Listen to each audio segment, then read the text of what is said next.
surasi Makkada nozil qilingan 21 oyatdan iborat. Layl kecha, tun degani. Mehribon va rahimli Alloh nomiyle.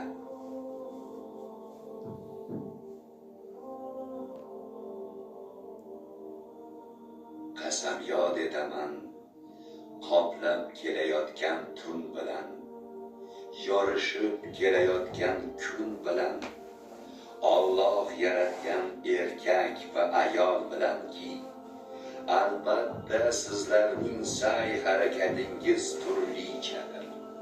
Bas kimki zakot va sadaqotlarni bersa va Allohdan qo'rqsa hamda go'zal narsani tasdiq etsa, bas unga osonlikni muyassar qilurmiz. Ammo kimki baxillik qilsa va o'zini behojat boy sanasa hamda go'zal narsani yolg'onga chiqarsa, bas unga og'irlikni muyassar qilurmiz.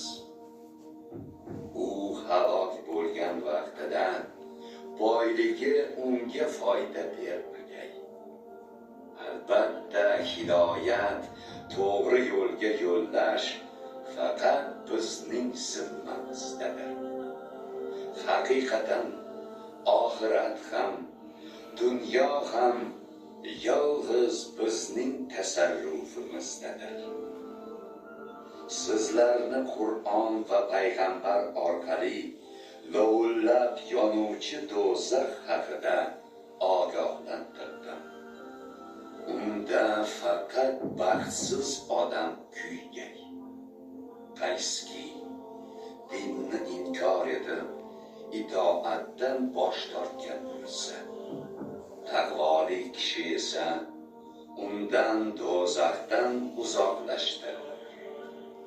Qayski u mol davlatini yaxshilik yo'lida sarf qiladigan bo'lsa, uning sarf qiluvchining huzurida zimmasida biror kimsaga qaytariladigan ne'mat yo'qdir.